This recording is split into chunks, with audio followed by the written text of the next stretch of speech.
You're watching Notepad. I'm your host, Ibrahim Sani. We're entering towards the tail end of 2021. Much is in store for us next year. And of course, this show will always be discussing the two elements or the two intersections of business and technology. What kind of business can we talk about for this episode? Well, I have in store for us today, Nokia. Joining us is Datuk Mohd Rauf Nasir, the Managing Director of Nokia Malaysia, Maldives as well as Sri Lanka. How are you, Datuk? Good. Let's Thank talk you about. for inviting me, Ibrahim. Now, it's always a pleasure talking to folks like Nokia over on the show. We want to do a quick stock take into the business of Nokia of today before we jump into the whole notion of 5G and the kind of developments that is pertaining to this sector. So, talk us through what Nokia Malaysia is up to these days. All right, thank you very much, Ibrahim. Thank you for inviting me. Let me just give a quick introduction about myself, right? So I've just joined Nokia actually about 4 months. I think this is a very exciting place to be, a very exciting place because of, I think we heard a lot about this 5G, right, conversation. And I see a lot of opportunity in 5G. If you're looking at the market survey, by 2025, the Asia Pacific region alone will spend about 400 billion US dollar, and 80% of that will be allocated to 5G. And when I joined Nokia, something that is very interesting, I look at the portfolio of what Nokia can offer to the operator, for example, right? We have 4 major portfolio with us. Number one is the mobile network. This is where 5G is all about, all the innovation, leadership of Nokia in the 5G related solutions. So that's number one. Number two is in the fixed broadband infrastructure. We are all familiar about fixed broadband. When we go back to home, you know, we're using Wi-Fi. So this is another solution or business offering that Nokia offer to our customers. We have 3 sub-portfolio. We have network infrastructure, which is the IP router solution, followed by the optic. Optic is where you require a transport to carry a very heavy traffic. And the third one is in our fixed network. So that is the second portfolio of Nokia. The third one is in our CNS, our cloud network services. So this is where the services and the software that we offer to our customer. The fourth one, last but not least, is our technology. This is IP, where we provide brand licensing, patent licensing, and technology licensing to our customer and partner. All right, I want to talk to you more about 5G developments here in this country. DNB has been tasked to do the single wholesale network. There are some conversations on how the telcos are signing up or not signing up during the trial period. With all these ongoing developments, where do you see the 5G rollout when it comes to Malaysia heading towards 2022? Okay, I think every country is unique. We are watching the development in Malaysia. I think there was a recent development yesterday, as you are aware. So we're watching very closely. Our focus is always with the customer. We have a very long-standing relationship with our customers, and we are ready to support them, Ibrahim. And do you feel that there is a solution towards this whole developments, or do you feel that there will be some sort of an impasse into how 5G is being rolled out in this country? I think there will definitely be a solution, right? If I look at the trend today, right in the Asia Pacific region, the trend has always been, as far as the 5G is concerned, network sharing model, right? We see the trend that's happening in Japan, Korea, and close to us, our neighbor, even in Singapore. So I definitely convinced that definitely will be a solution for us here in Malaysia. Let's talk about the Nokia strategy when it comes to 5G developments, not just in Malaysia, but of course in the region and perhaps some of the countries that you're responsible for, namely Maldives and Sri Lanka. How would the consumer try to see and perceive or understand a little bit more about the business of Nokia moving into 2022? Okay, so if you look at the 5G infrastructure worldwide, right, globally, Nokia will definitely be a market leader, right? We are present in almost all the country that is having 5G infrastructure right now. That's number one. Number two is our focus. We will continue to focus in the R&D, right? 20 to 30% of our income will be spent on R&D. In fact, in 2020 alone, we spent about 4 billion euro in R&D, right? And we have the largest numbers of patent right now. So we are very, very convinced. We are very competitive with the solution, the experience, the technology that we have. We've definitely wanted to contribute to the 5G implementation here in Malaysia. The NDAs that you signed perhaps would restrict our conversation further, but do share with us what you can when it comes to the countries that you're working in right now. Where is the development stage at? Where would be some of the hurdles that you need to overcome? As much as you can, I suppose, when it comes to the business developments here in this region. So if you look at the Asia Pacific country, right, some of the country is very advanced in terms of the 5G implementation. For example, like the Australia, Japan, Korea, and recently in Singapore, for example. So these are the countries where we have a strong presence. We provide our solution. And I mentioned just now the trend on the network sharing. They are using our technology and solution to put up that infrastructure in this country, as I mentioned. You were mentioning just now 4 billion euros in terms of R&D. Of course, that's a lot of chunk in terms of a company using their funds for R&D. But one can also argue that some of your competitors are also deploying a lot of capital in R&D for 5G and perhaps even 6G. Later on, we can even talk about it. So do you feel that this market is very constricted, particularly when it comes to trying to find solution partners out there?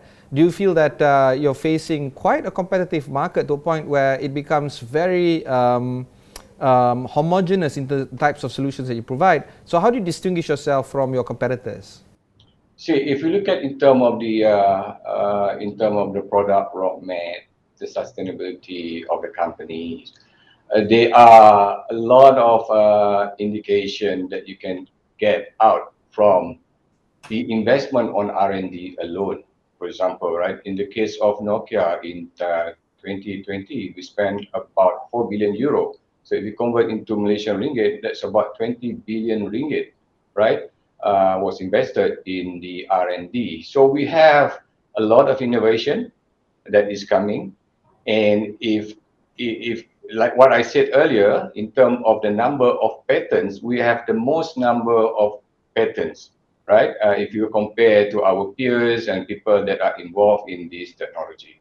So we are very confident, we're very confident with the investment that we do and with the patents, with innovation and what we see that is coming in the horizon. We are very confident and we can be assured of that we are the leading technology provider as far as the 5G, which is in the mobile, but not to forget that we are also a leading provider in the fixed broadband infrastructure.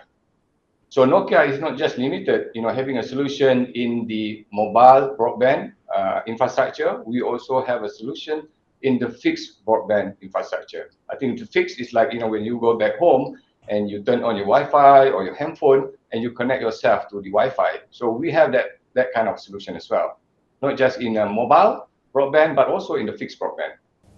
Many countries have some sort of a monopoly when it comes to fixed broadband. In Malaysia, we have TM. Other countries also have similar kind of setup. Do you feel that this is going to be changing in the future when it comes to fixed broadband, where many other competitors could come in and also provide solutions for the market? So if you look at, for example, in the case of Malaysia, right, today, the fixed broadband, you can basically subscribe from multiple provider, right? So it is I would say that it is up to the customer or the consumer to decide which service provider that you want to choose. So we are lucky here. We have an option, all right?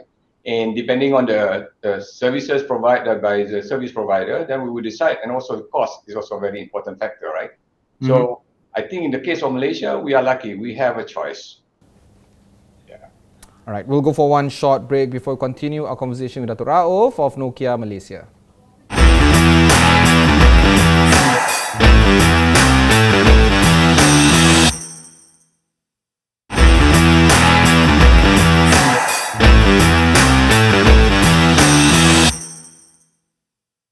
Thanks for staying on. I have with me on the line Datuk Mohd Rauf Nasir, the Managing Director of Nokia Malaysia, Maldives as well as Sri Lanka. Datuk, let's talk a little bit more about the application of 5G. You must be reminded that many of the applications revolves around industrial usage, at least in the first part of 5G rollout, but consumers are still asking when can they enjoy 5G. It's important for us to take note that 5G deployment has taken place in some parts of Malaysia, not nationwide just yet. But of course, DNB in particular is rolling out fast 5G for consumers. The same story can be said about all the other countries in this region. Malaysia is slightly lagging behind when it comes to consumer applicability of 5G. Do you feel that this advent of the arrival of 5G is here? And where does the consumer fit in when it comes to use case scenarios? Okay, if you look at the evolution of the technology, right? Before 5G, we have 4G. Before 4G, we have 3G. So what drives 3G? What drives 3G is basically music, right? So what drives 4G? What drives 4G is basically video application. 5G, in our view, it is all about the enterprise business, and of course, the consumer can leverage from the current broadband speed, the mobile broadband speed that they have, by connect and switching the network to 5G. So I would say that 5G use cases, business case is a lot more to do with the enterprise. We are talking about digitalization of enterprise. I'm sure you remember about this 4IR, right? So this is where the difference is, and this is where it will drive a 5G further.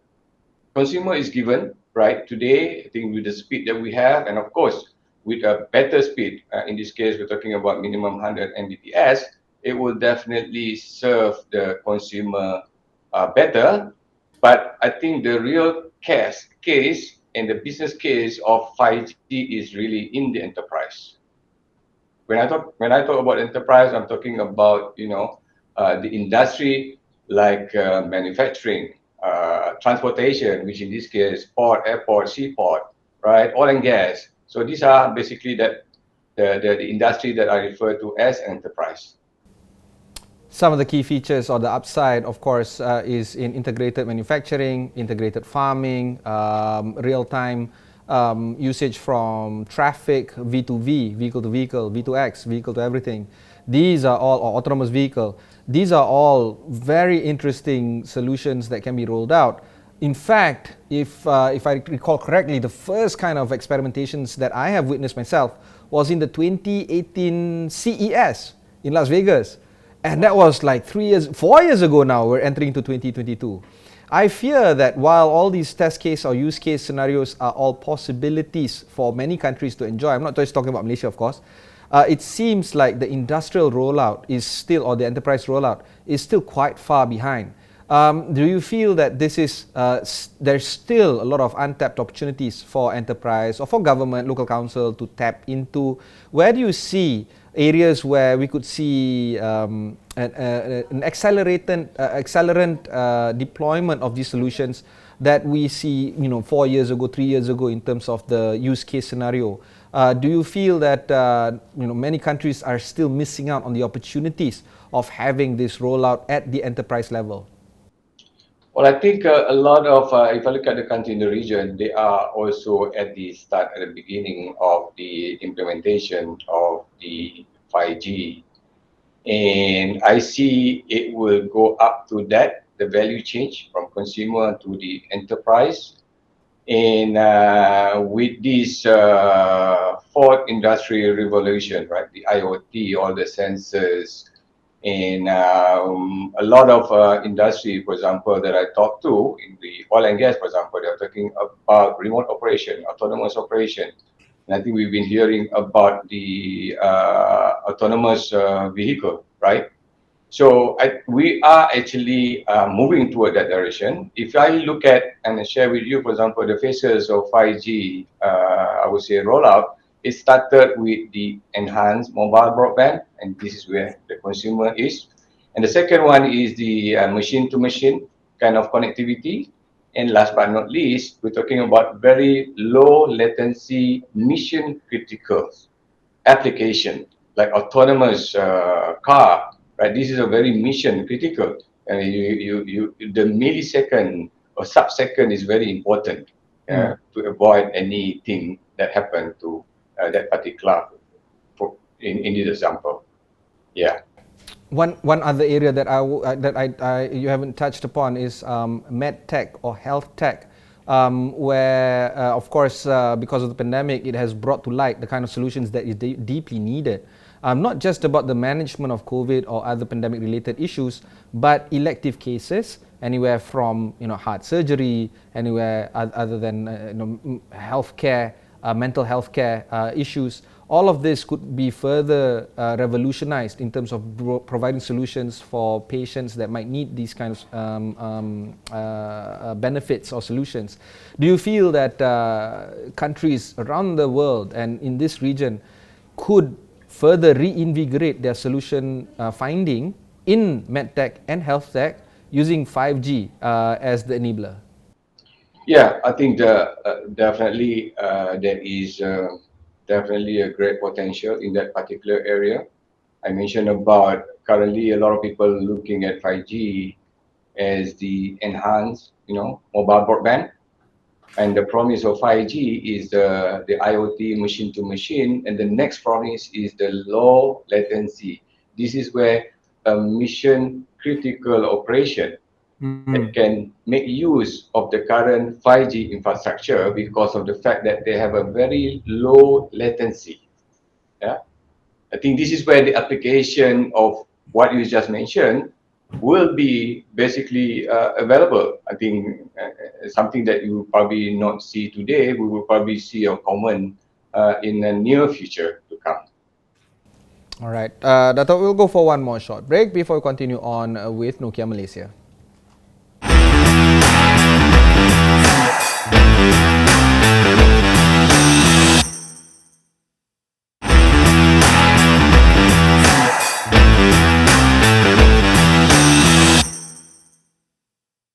Welcome back. I have with me Datuk Rauf Nasir of the big company, familiar company, Nokia.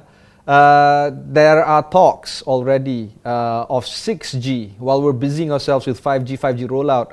The march of progress for technology continues on. Is it too early for us to talk about 6G? Okay, we are still at the start, the beginning of 5G, right? And I mentioned we are talking about the enhanced mobile broadband, and the next step is the machine to machine, and another next step to the very low latency. I would say in the case of 5G, we are still at the bottom step of the journey. But of course, people are talking about 6G, and I said earlier, we have put a lot of investment in our R&D. We are definitely prepare ourselves, for example, right? In the case of 6G. In fact, we just announced the software as a service recently, which we will focus in the analytic, data management, and security. So this is an area will be a major concern and will definitely add value to a lot of the CSP. And we are already, focusing in the edge computing. Edge computing means that, the processing is all done at the edge. I'm sure you know that, right? And this is the area that we are already into it. And we are also a strong supporter of ORAN, Open Open RAN, a big contributor to the All-RAN Alliance. And the next thing that we see that is coming is in terms of how do you get your network to be more efficient. So we have this service orchestration kind of a solution that we are offering to our customers. And of course, when the networks become more and more intelligent, adaptive, deep learning, and all that. So we are actually already moving toward that 6G kind of application.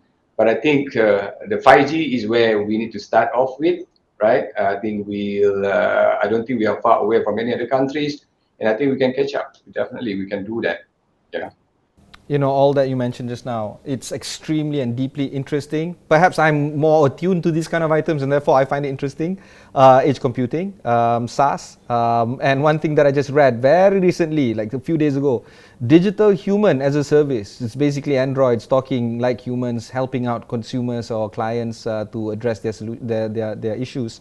These are big mega themes that need proper solutioning from folks like you.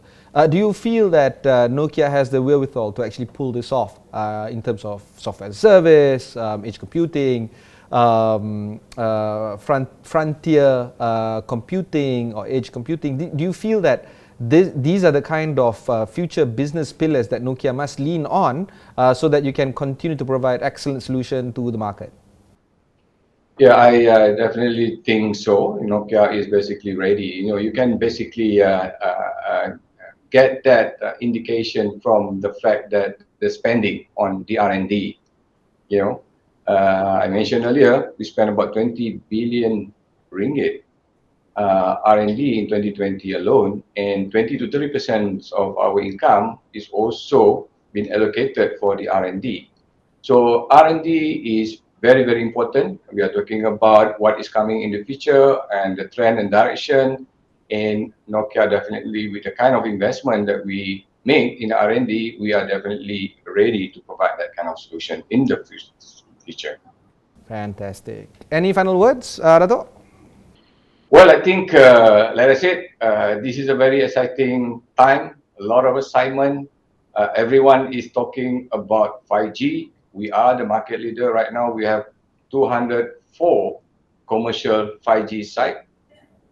We are also a market leader in the private wireless. This is more for the enterprise, right? And with the big investment that we have, with a lot of innovation and the IP, I am very sure that we have a lot of things to contribute to the country, and we are ready to contribute to the country on the 5G rollout. Fantastic. That was Datuk Mohd Rauf Nasir, the Managing Director of Nokia Malaysia, Maldives as well as Sri Lanka. We have been speaking about 5G, the innovations that it can bring to the market, as well as some of the challenges that might lie ahead for 2022. If you've missed any part of this show, just head on to astroawani.com, look for Notepad or look for Nokia. You can find us on all our social sites. Until then, thanks very much for watching and a Happy New Year to you. All right. Thank you.